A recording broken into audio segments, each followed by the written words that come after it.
Aloha. Good afternoon. This is Andrew Aloha live out of Flagstaff, Arizona, Spiritual Image Productions on Zoom. Here with Geraldine. Now, can you please recite your last? Go ahead. Orozco. Orozco. Okay. All the way out of now you're in California, is that correct? Yes. And you're in Southern California? Northern California for the moment. Oh, you are. Where at? That's where I used to live at. Yeah, San Francisco Bay Area. Oh, you are in the Bay Area. Okay. So Orozco, are you from this planet? Were you born on this planet? Yes, I was born on this planet. Absolutely. I just had to check. I've met all kinds of beings out there, and believe you me, there's some interesting people out there.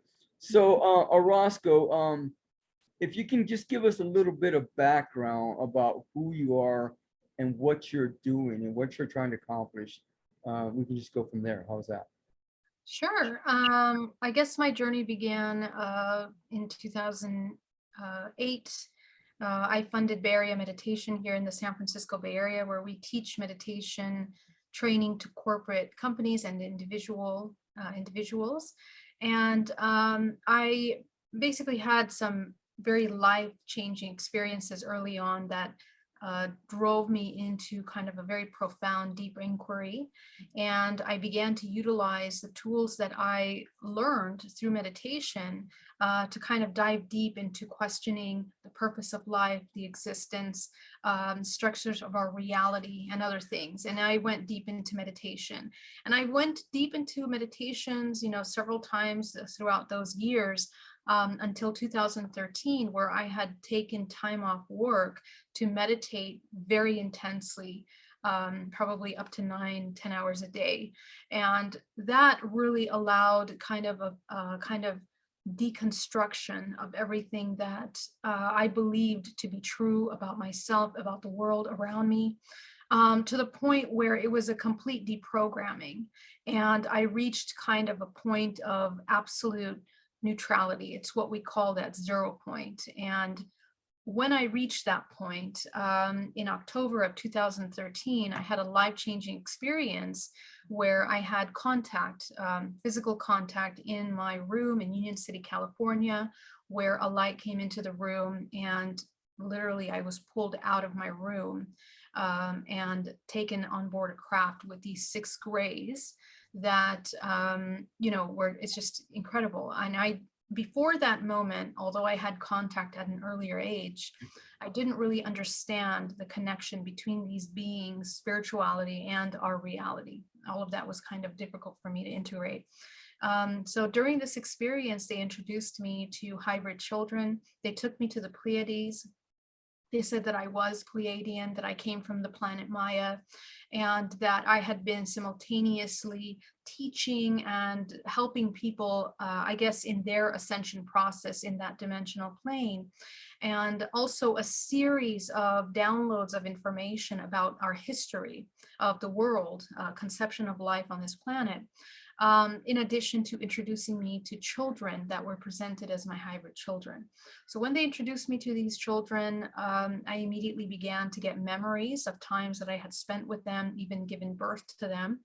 And that's kind of where my paradigm shifted in a very, very different direction. So upon my return, I discovered that I had heightened psychic abilities.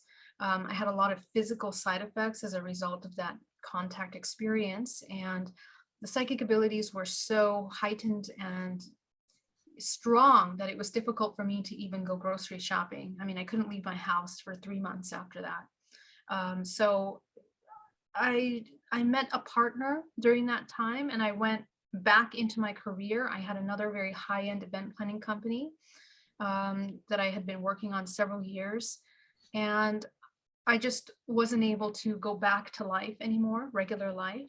And it was like living a dual existence. And in 2016, I decided to make a change. I left my engagement and I left my career, and I went deep again into this kind of work. And I had done several hypnotherapies, and in these hypnotherapies, I began to channel information about the origin of life, DNA origins, different bloodlines in history that have come together to create our human race, and basically answering my primary question, which is, what is the hybridization program, and what role do we play in the bigger picture of our existence? And that's kind of what these series of hypnotherapies were answering, little by little. So they are public. You can see them on my website. And this is kind of how I decided to just dedicate my life to doing this. I became a clinical hypnotherapist, and I'm a quantum and pranic energy healer, as well as a Qigong master, and I teach meditation and mindfulness, as well as NLP. So all of the work that I do is kind of based around utilizing these tools to access our highest expression, essentially. Got it. Got it. So there's a couple of questions, actually a few questions I want to ask, but that's one. 0 point. What does that mean to you? 0 point. Well, 0 point. When we understand that our physical bodies, it means a lot of things. This is a very complex concept. Just give me a very general, specific. Yeah, we'll simplify it in that the 0 point is the point of singularity. So what that means is when an organism begins to see itself as all and also nothing, to the highest perception of this dualistic perception of existence that we live in, we integrate any aspects of dualistic expression. We can embody the 0 point. And the 0 point is inclusive of all aspects of your existence and your experience in that. So that means that deprogramming any kind of programs that take you into one side of the spectrum or the other, emotionally, energetically, physically, conceptually, or in programming. Okay, so you deprogram all of that, you realize that you're the observer of all of these potential experiences. And because we are source, fractals of infinite consciousness, our experience here during this life is really more about learning through experiences as an observer rather than necessarily identifying with the things that happen. And so this is kind of how we are able to come into the highest point of well-being and vitality for the organism through this human experience. And there's a lot, and there's a lot of mechanics that are a result of Let me ask you this. Do you understand karma, or do you know what karma is? I'm assuming that you do. Yeah, karma is from the perspective that it's cause and effect, and we're kind of very simple. So now, back in 2005, I encountered either the exact same thing that you're talking about, or very similar, and I was told by my guides that 0 point was basically a point where you had cleared and resolved all your past life karma. Right. And from now on, everything that you do is going to create future karma. That's what 0 point to me was. And it's still. So now all my actions, words, and deeds that I've been working with since then are creating karma for my future lifetimes, whatever that may be, or they may be. So that was my understanding. So now, go ahead. Yeah, in a similar way, it's absolutely true. And through programming, you can completely, and you should, as an option to how you want to experience this reality, integrate all of the trauma, cyclical programs that you've inherited in this lifetime, and then go into all of your other past lives. And what that will do is you're going to begin to see patterns. And this is where we start going into the genetic information, because my primary work right now is around holographic DNA and how we store these experiences in our DNA. So we have access to that information through our ancestral lineages. And what it is simultaneous timelines that we tune into, and we reintegrate fragments from those simultaneous timelines. So, but I do want to mention that when we talk about the future, one of the things that I love to talk about is that we're not really trying to create more karma for ourselves, but moving out of the cycle of cause and effect into a state of creation, pure creation in the present moment. And that would normally, when you're in alignment and congruent with your highest self, no longer result in these kinds of karmic interactions. It becomes a congruent existence with all things. It's like an exchange that is Exactly. completely conscious. Exactly. Yeah. Mhm. And that's what I tell people all the time. There's all these presidents, all these leaders that think they're in power, but they have no idea how powerless they really are, right? They Yeah. if you're and that's what I tell. And when I teach the Send a Citizen Journey course that I teach, I tell people the whole when you do the meditations, you basically allow yourself to become one with the universe. And there's no more power than the power of the universe out there. I mean, I don't think there is, unless you can obtain the power of all the universes out there, then that's a whole different story. But right now, we're just talking about this universe and leaving it at that.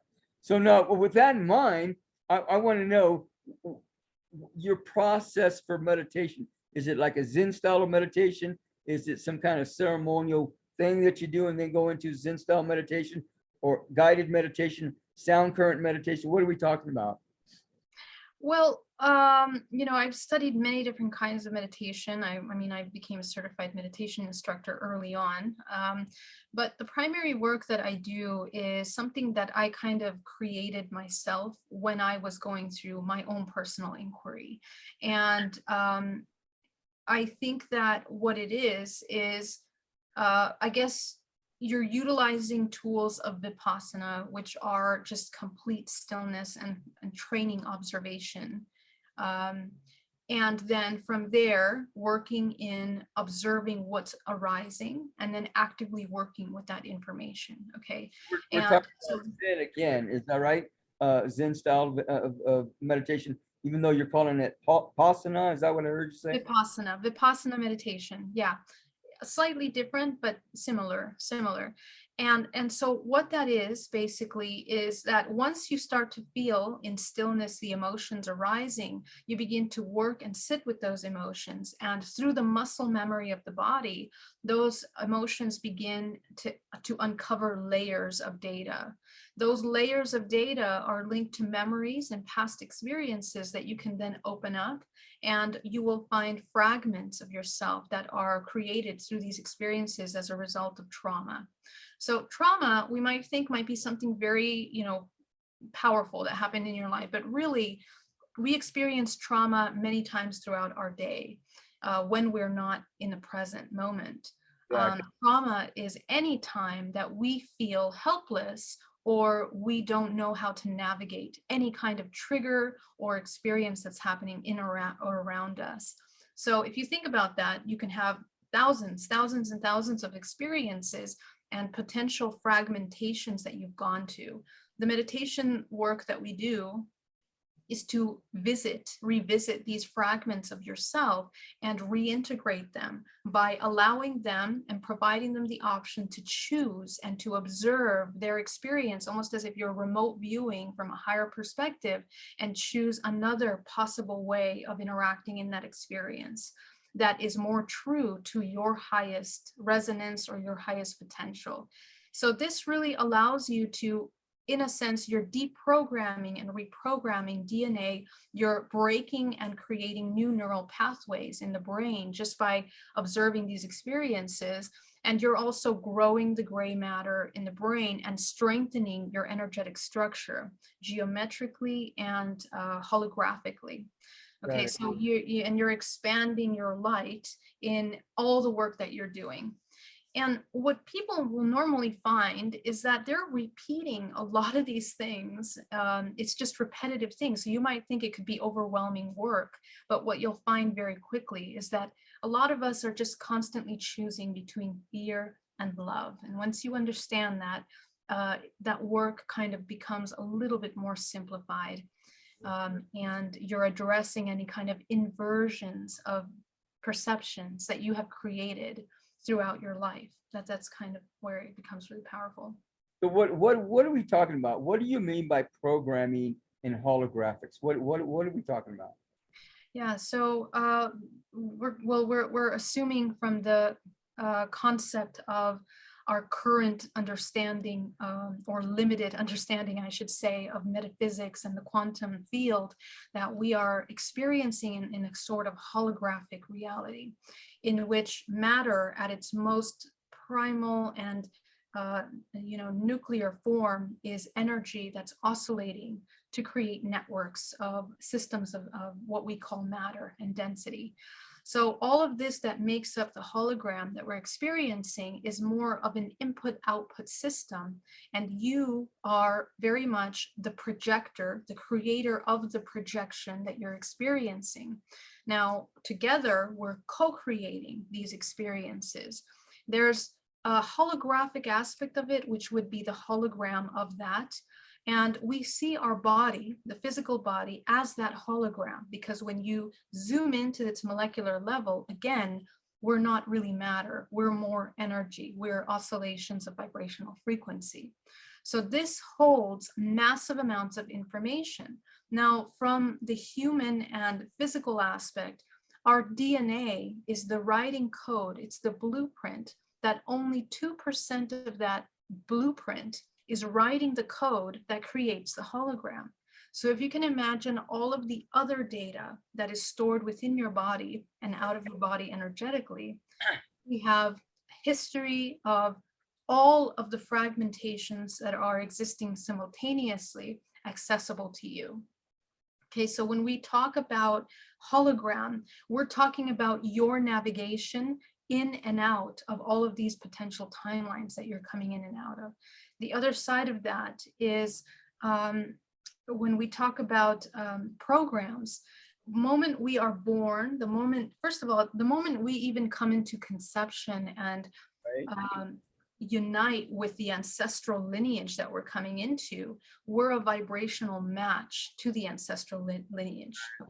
And as we incarnate into the womb of the mother, that's actually when programming begins to reinforce our programming for the moment we're born to our entire life. It's how we see. What does that mean? What is that program? What's programming to you? Yeah. What is? So basically, your perception, it's perceptions that we have about things, about ourselves and others. And the thing is, are these perceptions true? And what can we qualify as truth? I mean, there isn't one truth. That's the thing that we need to understand. There are many, many different kinds of perceptions and views that we can experience, potential experience, because we're here to experience infinite potential. But our perception of things is molded, it's curated, and it's also genetically modified by the genetic lineage that we come into, because we have cyclical ancestral traumas that are passed down through our parents. They impose those traumas because they have not resolved that internal work. So there's a lot of emotions that are creating an environment for us that mold our perception of reality. So even in the womb, if our mother is in a state of anxiety or fear or doesn't feel safe or supported, this will be your perception of reality when you are born into life. And it will create an influence in the way that you form your ideas about yourself and everything. Now, the child is very unique because it has all of its energy centers completely open and fluid up until the age of 7.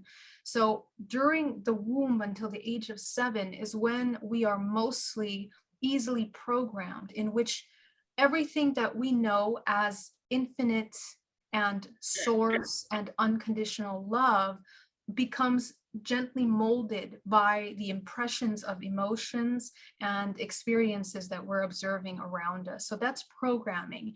In addition to that, we have to talk about systematic programming, indoctrination that we're experiencing in this holographic matrix, which is designed to kind of input a dualistic perception of things, a compartmentalized perception of things. And that's an illusion, but it's designed in order to separate the human organism from its connection to source. until we rediscover that connection. So that's what I mean. Let me ask you this. So are you saying that programming in its most simplistic form is electrical impulses, electrical connections? Whereas for me, programming is not only that, but consciously coming up with a whole like computer programming. You come up with a whole statement that is designed to program something or another in a specific way for a specific time period, possibly. So, and those even that is electrical impulses and connections verbally, but in its most simplistic form, I understand you saying that programming is electrical impulses and electrical connections. Is that what I hear you saying? Yeah, but there's a series of things that happen. It's not just electrical, it's also chemical, and energetic, so there's many side effects to programming, because we are multidimensional bodies. There's a process system to this. I don't really want to call it a computing system, because consciousness doesn't function like a computing system. It is constantly changing and shifting. It has the potential to change and shift. So when we receive information, the way that our body architecturally, it's like a routing system that receives and we output information. Exactly. The skin is like a receptor. The energetic body is a receptor. The nervous system is a receptor. Then we have the endocrine systems. That's a whole chemical process that occurs. And then we have the organs, which process information as well. And then the last part of that is the brain, actually, which categorizes and organizes all of that information that we just experienced. And that's 360 degrees around the body. Every organ, every part of the body is interacting. So, so it's really interesting. We're constantly like moving information in and out. Well, and it cracks me up because people are going, oh, there's going to be a huge change, huge shift on July 4th. Change is happening constantly, 24/7, 365. It's funny, it's not just happen. Maybe it might happen in a specific way, astrologically wise, because the planets are also part of this whole system setup for us. But that's besides the point. But change is constantly.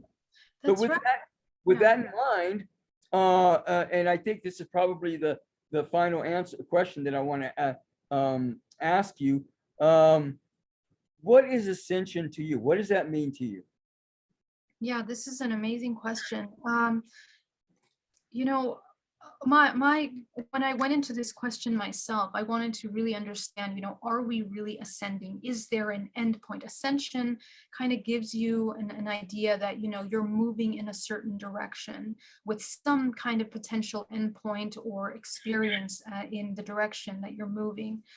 Now, the design of this universe, how we're moving, is ever evolving. It's evolving. So I would say it's more of a collective evolution that we're experiencing. And within that collective evolution, because we're infinite consciousness with the ability to experience infinite potential, there really is no right or wrong in the way that we're experiencing. We are here to experience and learn through that experience. And there's levels in which other greater organisms are learning through our experience. And then other organisms on top of that are learning from that experience. The golden ratio, this Fibonacci number is a very sacred number because it helps us understand and conceptualize how we are literally fractals, fractal universes in our body as a collective human race, in our galaxy, multiverse, so on and so forth. We're experiencing these evolutionary processes. But really the end goal is to just experience and learn from those experiences. And I think that's really what it's about. I don't think that we're moving into 5D or anything like that. I think that we are evolving, experiencing multiple dimensions, Even in dream time, people experience higher dimensional planes all the time. The awareness of what you're doing in the physical and in the non-physical is the greatest tool for you to understand yourself as more than just this one fractal hologram. So that's really what I would say it is to ascend. It's to become aware of your ability to experience infinite potential on all dimensional planes. Yeah. Yeah, I hear you. And it's not necessarily any kind of specific initiation or graduation you need to go through. There are, and to me, Ascension is a developmental process. And you're right. It's ongoing. It's ever evolving. And yeah, we might get diseases, or we might get our leg broken in order so we can unlearn some of the crap that we don't need to know anymore. So we go back and back and forth, but eventually, now in my experience of evolving with an ascension process, let me see how to say this. I've experienced more chakras coming into my body system. So I'm becoming more and more light, I think, maybe that might be part of the process. And even when you become one with the Godhead, it's not to say that you're going to be thrown out as another amoeba or cell molecule and start all over again as an alien or an animal or whatever. So it's ongoing. It's infinite. And not only that, but we may be evolving into another universe, or transferring or transcending into another universe, whatever. And not only that, but whenever you're evolving in the minute sphere that you're evolving in, everybody and everything around you is also going through something similar or the same. Right. So that's what I'm understanding the ascension to be. And again, it's not, because, you could be a master or saint, and you could still be going through all your, a number of different karma, a certain amount of karma, no matter what. Even Sai Baba, who we talked about earlier, who I understand to be the most evolved being in the universe, period. Even him he's going through karma that he has to resolve himself, some kind of minute karma. So to me, part of the ascension process is resolving and clearing karma for yourself, but not only for yourself, but for your family, your city, your state, your country, your continent, your planet, your solar system, your galaxy, whatever. So it's ongoing. It never ends. The karmic thing never ends. It's ongoing. The cause and effect. And the only way that I think that it could be completely resolved, and I even question that, is that if you're one with the Godhead. And if I will say that, in this process of evolution, I have experienced moving out of the cycle of karma and even transcending astrological signs and cosmic influence. I hear it. I think you're right. Yeah. So we can reach that, actually. It's when you begin, again, we go back to the beginning where we talked about coming to that 0 point, where now you are an observer of all things, then less things can influence your experience. You become a creator and no longer a victim. You're now kind of in this God state, which is one with everything. And that's where, now you're not in suffering at all. Suffering can't exist in that state of existence. I remember years ago when I fell off a roof and broke both my heels. No. Yeah, right. And when does it ever happen? When you're a pilot. So I guess my plane crashed. And so I had to start take off in a new plane or whatever. But anyhow, when that happened, I was told that go with the flow. That was the main message, and still that message remains very prominent in my life with me even now. Becoming one with it all. And it doesn't matter if it's a hurricane or if it's a nice sunset beach. If you're going with the flow, the amount of chaos that you'll run into is very minimum to none, right? So it's like that. But yes. Agreed. We got a few more minutes. Any last comments that you want to make before we end this interview? No, I mean, if anybody would like to connect with me to do a DNA reprogramming or hypnotherapy, you can reach me at my website at geraldineorozco.com. And I have a lot of free content right now. I'm doing a 30-day challenge for emotional mastery, and it's free. You can just join on my YouTube channel. And yeah, please join us for upcoming events on Portal to Ascension. We have the hybrid conference coming up in the next couple of weeks. And yeah, lots of other exciting things that I would love to join. So you can just check that out on my website. And that's it. And I want to thank you so much for having me today. Speaking with you. Real quick, what's Yeah. emotional mastery? What do you mean by that? Yeah, so mastery is a word that we use, but it's what it is complete awareness and observation of emotions. Emotions